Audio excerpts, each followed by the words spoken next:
What's going on, good people? We're going to talk about Bitcoin, cryptocurrency, and things of that nature. The reason why, you know, I pay attention, I've been paying attention to crypto and Bitcoin.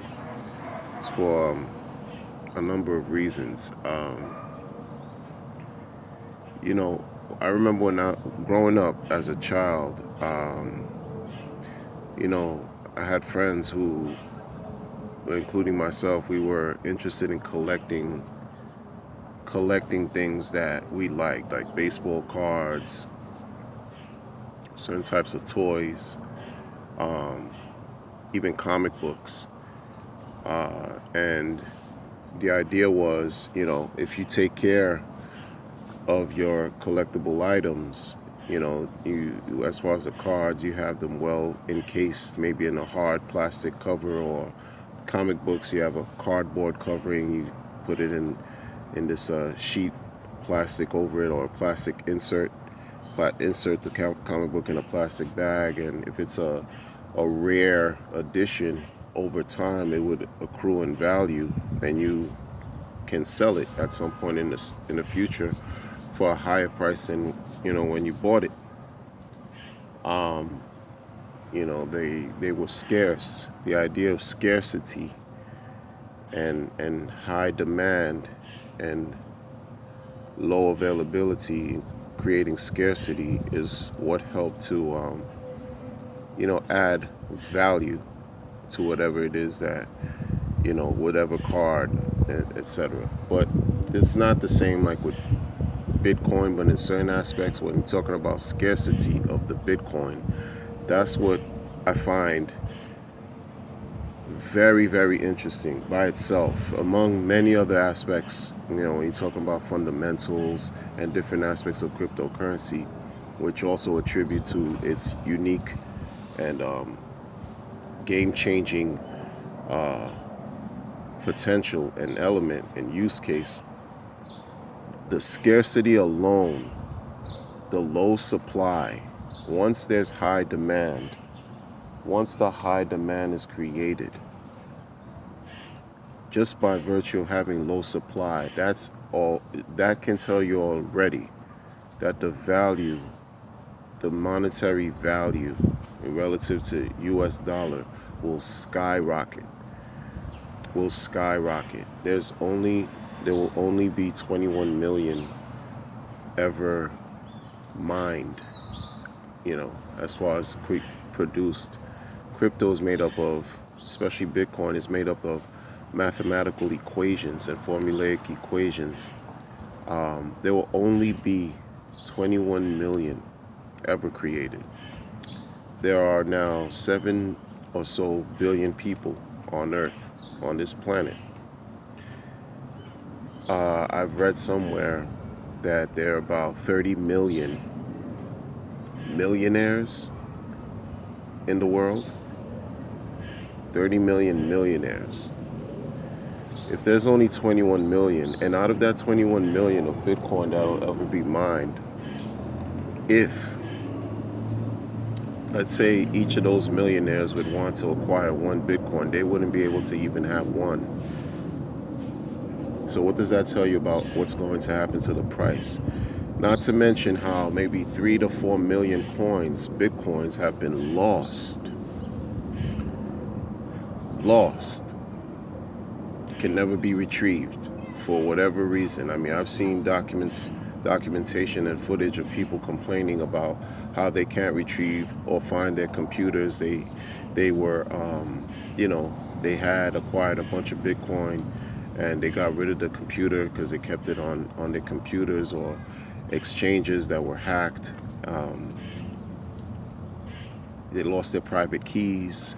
So these are things that also reduce the amount, of Bitcoin that's available. And once the demand increases, because of the hard cap, the finite amount of Bitcoin that will ever be in existence, the value will skyrocket. It's just my opinion. That's just what I think. It's not, it's just that something that I'm following, and I see it just makes sense. It just makes sense. You'll only be able to, not we, because should this reach mass global adoption, where this becomes a primary form of currency that's used and transacted on an international level, everyone won't be able to acquire or have one coin. Just to have one coin will be a big deal. It will be a big deal. It will mean a lot. It's almost as if you will become a part of a special group of people, because everyone won't be able to acquire one whole coin. I dare to say, you'll be part of an elite group,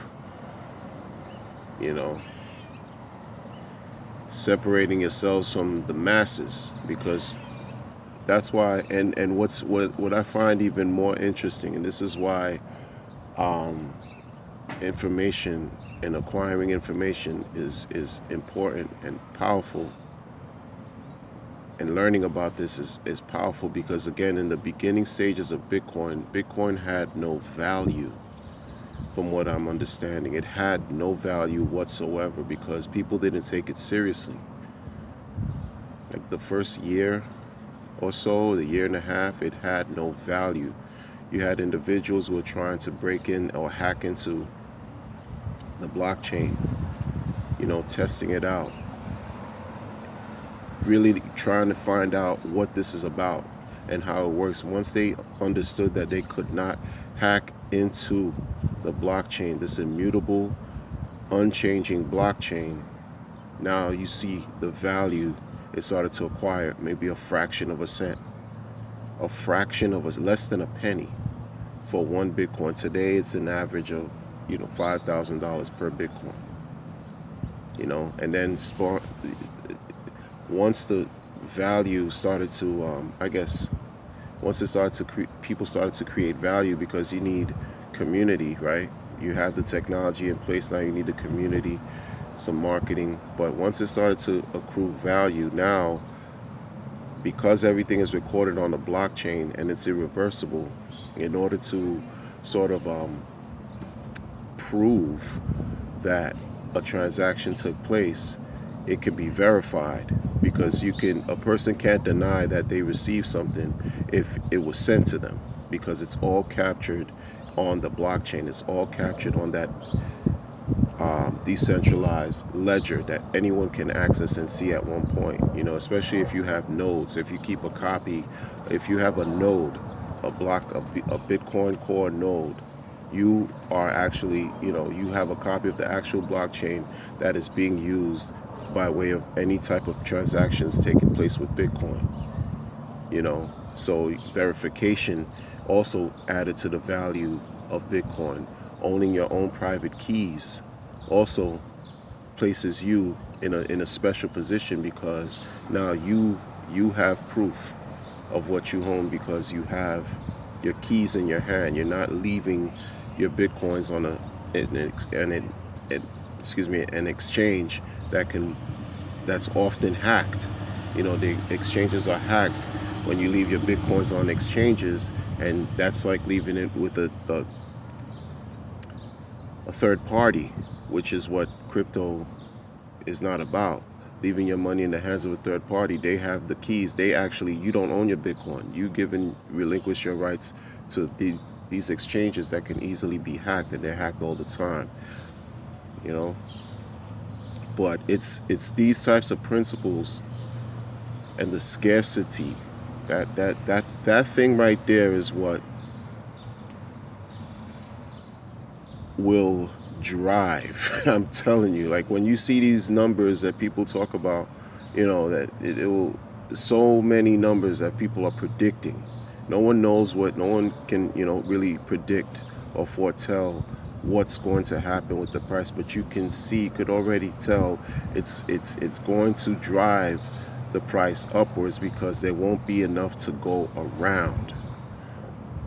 There just won't be enough for you to even get 1/100th of a coin. If 7 billion people, or let's say 1 billion people, jump on board, they're only At this point, they're saying that only 25 million wallets, Bitcoin wallets, on the blockchain right now. You can see there's only 25 million crypto wallets, and a small portion of the population on a global level, a very small, maybe 1% of the population, they're saying, are active in the cryptocurrency space, Bitcoin and the altcoin space. So once those numbers increase and you start to see people become more comfortable and familiar, once the stock market, New York Stock Exchange, the NASDAQ, once you start to see these banks doling out their own coins, which there's talks about these things that's already in place. Institutions are just waiting on the sideline while you think they're, downplaying cryptocurrency. They're actually quietly accumulating cryptocurrency while the prices are where they are today.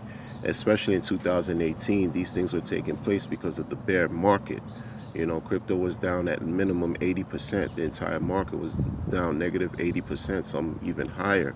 So these are times where people are buying cheap to sell high, right? Or they're buying cheap so that they can acquire a certain foothold so that in the future they'll be in a great position when the time comes, when the bull run really sets off. Governments that are quietly accumulating crypto. Meanwhile, you have a mass of people who may not know or understand or even care about what's going on. When you find out, should this become a wave of the future, which looks like it's it's not going anywhere, you're going to be in a position where you're like, wow, now I want some, but you won't be able to, you're only going to get what's available, because they will, it's indivisible by a certain number, so you can always buy a fractional aspect of Bitcoin. But the thing about it, and crypto in general, but the thing about it that I'm finding that's very important, understanding what it is, understand that it's scarce, understand that you don't own it until you own your own private keys. This is all information that I've gathered, that I'm sharing, that's also readily available. I'm just an average person out here talking about this because this has interested me for the past, number of years. And I'm paying attention. I'm definitely paying attention. When hedge funds are are saying that, they're, interested in crypto, when, New York Stock Exchange and NASDAQ and, even banking structures are talking about crypto and creating backed and these other types of elements and entities dealing with crypto, these are the signs that's showing you that something is about to happen. That, something is about to happen. And if you're ahead of the curve, then you might be putting yourself in a position where you'll be in good standing, I think. I think it's just crazy. It's crazy. It's crazy. It's intense, and it's incredible. So let me know what you guys think. I'm just sharing my views on this, and I think I'm forgetting a thought though, but I'm forgetting a thought. But don't lose hope. Don't lose hope in whatever you do. Take care of yourself, your loved ones, and your family, and be well.